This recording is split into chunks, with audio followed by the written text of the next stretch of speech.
Pastor Ino, para suster, Bapak Ibu dan saudara-saudari yang dikasihi Tuhan. Dalam kehidupan beriman kita, secara khusus dalam perayaan Ekaristi, ada dua pokok penting, yakni liturgi sabda dan liturgi Ekaristi. Ada saat di mana kita mendengarkan sabda Allah, ya, liturgi sabda, seperti sekarang ini masih dalam liturgi sabda, dan setelah itu kita masuk pada liturgi Ekaristi. Nah, di sana ada semacam ketentuan tidak tertulis bahwa yang tidak mendengarkan sabda Allah tidak boleh begitu saja ikut dalam menyambut tubuh Kristus. Itu berarti pesan yang mau disampaikan, kita perlu memahami sabda itu supaya kita bisa bersatu dengan Kristus dalam kehidupan beriman kita. Hari Minggu biasa ketiga pada hari ini kita rayakan juga sebagai hari Minggu Sabda Allah. Kita mendengar dalam bacaan pertama tadi ada pembacaan hukum Allah oleh imam dan ahli kitab Esra. Dan itu merupakan satu contoh dalam kehidupan hidup beriman orang-orang yang percaya kepada Tuhan. Di sana ada contoh untuk memperingatkan Israel bahwa Allah bisa hadir.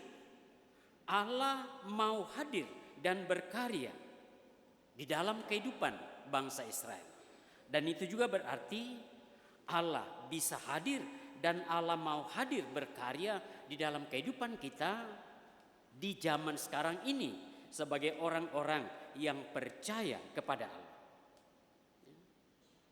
Seperti Allah hadir dan berkarya di tengah para leluhur, ya. Dan karya itu kalau kita ingat dengan membebaskan mereka dari perbudakan, juga membimbing mereka ke tanah pembebasan. Dan kemudian Allah yang sama itu kini hadir dalam perintah-perintahnya. Dan ini sering kita dengar, apakah sesuai dengan perintah Allah? Ya.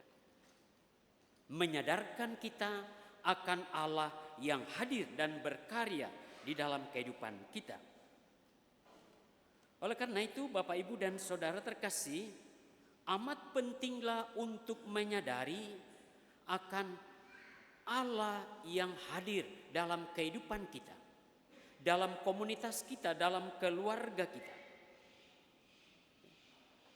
Dan supaya kita semakin sadar akan Allah yang hadir ini, maka mari kita mencari Allah lewat kesaksian-kesaksian yang disampaikan dalam kitab suci sabda Allah seperti yang kita dengarkan hari ini. Ya. Mungkin perlu diingat sepintas, sabda Allah itu tidak diturunkan begitu saja dari surga. Oh, sudah ada kitab suci, sudah ada sabda Allah dalam kitab suci. Sabda Allah itu ditulis dengan bimbingan Roh Kudus, dan apa yang ditulis itu adalah kesaksian orang-orang yang mengalami, yang percaya kepada Allah. Itulah yang ditulis dalam kitab suci. Jadi bukan kitab suci bukan sesuatu yang diturunkan begitu saja. Mungkin ada keyakinan atau agama yang berpendapat seperti itu. Tapi dalam gereja, dalam keyakinan kita tidak. Kitab suci ditulis dalam bimbingan Roh Kudus, dan apa yang ditulis itu adalah kesaksian mereka yang mengalami hidup bersama dengan Yesus. Itulah kesaksian yang ditulis dalam kitab suci. Nah, kita mengalami sampai sekarang ada kesulitan sepanjang zaman, baik zaman Esra seperti kita dengar tadi maupun zaman kita sekarang ini.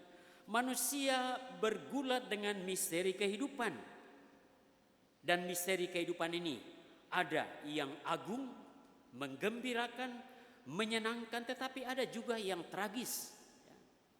Kita dengar selain keberhasilan-keberhasilan yang menjadikan manusia takjub, tetapi juga kegagalan-kegagalan yang menjadikan manusia tidak bisa berbuat apa-apa dalam kehidupannya. Ya. Dan Bapak Ibu Saudara terkasih, situasi seperti itu atau peristiwa seperti itu dalam kehidupan kita yang agung dan yang tragis ini semacam hukum peristiwa yang mengajak kita untuk kembali mendengarkan sabda Allah di dalam kehidupan kita ini. Kitab suci sebagai penolong kunci, penolong yang utama dengan segala macam contoh-contohnya untuk membawa kita masuk pada pemahaman, pendalaman kehidupan kita untuk mengalami kehidupan yang agung dan yang juga kadang-kadang tragis itu. Ya. Mungkin Bapak Ibu melihat, saya sempat melihat yang kebakaran di mall di Jakarta itu. Ya.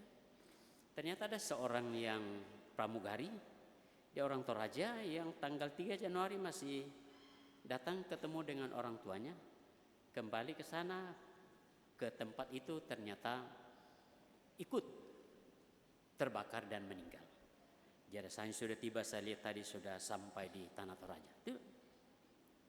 Di dalam waktu sejenak mengalami kegembiraan berkumpul dengan keluarga, tetapi pada waktu yang lain ada situasi yang tragis yang dialami sebagai manusia.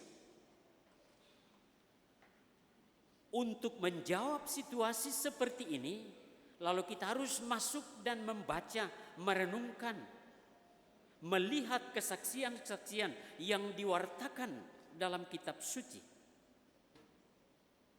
Dan kemudian kesadaran kita untuk mengalami kehadiran Tuhan dalam kitab suci ini, lalu kemudian membawa kita dalam iman untuk sampai kepada bahwa Allah menjadi kegembiraan dan kekuatan hidup di dalam seluruh peristiwa kehidupan beriman kita, di mana ada yang agung, ada juga yang tragis. Tetapi kita tidak terpisahkan dari Allah yang kita percaya, yang kita alami kehadirannya dalam kehidupan ini. Bapak, Ibu, dan Saudara terkasih, dalam bacaan kedua tadi kita mendengar bahwa kita adalah satu tubuh. Dan sebagai satu tubuh, memang kita tidak seragam dan tidak dimaksudkan oleh Allah bahwa kita seragam.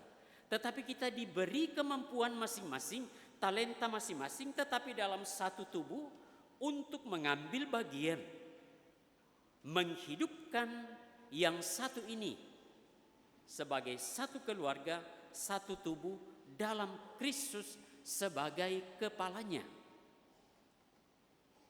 Dan kita semua diutus untuk mewartakan sabda Allah yang hidup. Tidak hanya mewartakan sabda Allah, tetapi sabda Allah yang hidup. Itu berarti, hidup berarti sungguh ada dinamika kehidupan, semangat, kesadaran, kemauan untuk mengambil bagian dalam mewartakan, merefleksikan, mewujudkan sabda Allah dalam kehidupan kita. Dan kalau kita bertanya, apa yang mau dituju dalam mewartakan sabda Allah? Tujuannya adalah supaya terjadi pertobatan bagi manusia. Dan ini terus terjadi, supaya ada pertobatan. Kalau manusia tidak berdosa, tidak ada masalah. Tetapi kenyataan kita manusia berdosa, maka dibutuhkan pertobatan. Pertobatan supaya hidup kita diterangi oleh sabda Allah, dan kemudian sabda Allah yang kita kenal, yang kita baca, yang kita alami ini menjadikan kita hidup sebagai anak-anak Allah. Ya. Dan kalau terjadi pertobatan di dalam kehidupan kita, maka kita atau manusia secara keseluruhan menjadi lebih peka. Peka kalau saya sudah kurang-kurang berdoa, lalu kemudian ada kesadaran cepat, oh ya, saya sudah kurang berdoa. Kalau saya kurang-kurang membangun komunikasi dengan baik dalam keluarga, dengan PK cepat tanggap. Oh, kenapa istri saya agak-agak pecut sedikit? Pasti kurang komunikasi. Atau kenapa suami saya ini?